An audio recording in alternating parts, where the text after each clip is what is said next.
চীন সফরে যাচ্ছেন উত্তর কোরিয়ার নেতা কিম জং উন ও রাশিয়ার প্রেসিডেন্ট ভ্লাদিমির পুতিন। রাজধানী বেইজিংয়ে আগামী ৩রা সেপ্টেম্বর অনুষ্ঠিতব্য একটি সামরিক কুচকাওয়াজে উপস্থিত থাকবেন এই শীর্ষ নেতারা। সংবাদ মাধ্যম বিবিসি জানায়, চীন জাপান যুদ্ধ এবং দ্বিতীয় বিশ্বযুদ্ধের সমাপ্তির ৮০তম বার্ষিকী উপলক্ষে বিজয় দিবস কুচকাওয়াজের আয়োজন করা হয়েছে। এই অনুষ্ঠানে অংশ নেওয়ার কথা রয়েছে বিশ্বের ২৬ রাষ্ট্রপ্রধানের। তবে পশ্চিমা বিশ্বের অধিকাংশ নেতাই এই অনুষ্ঠানে যোগ দিচ্ছেন না। কুচকাওয়াজের আয়োজনে প্রথমবারের মতো চীনা সামরিক বাহিনীর নতুন কাঠামো পুরোপুরি তুলে ধরা হবে। এর মধ্যে থাকছে শত শত যুদ্ধবিমান, ট্যাঙ্ক এবং ড্রোন-রোধী প্রতিরক্ষা ব্যবস্থা। কুচকাওয়াজে দেশটির তিয়ানআনমেন স্কয়ার দিয়ে সুশৃঙ্খলভাবে মার্চ করবেন হাজার হাজার সামরিক সদস্য। চীনা সামরিক বাহিনীর কথিত ৪৫টি ইচেলেন থেকে সেনা এবং সাবেক যোদ্ধারাও অংশ নেবেন।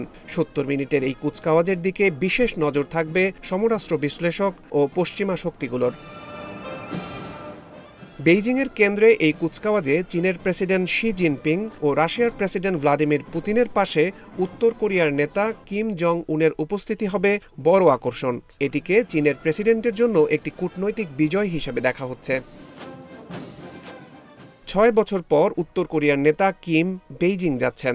সবশেষ ২০১৯ সালে চীন ও উত্তর কোরিয়ার কূটনৈতিক সম্পর্কের ৭০তম বার্ষিকীর অনুষ্ঠানে তিনি অংশ নিয়েছিলেন।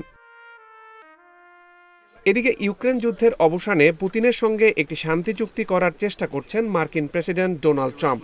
এছাড়া তিনি গত সপ্তাহে জানিয়েছেন কিমের সঙ্গেও তিনি দেখা করতে চান।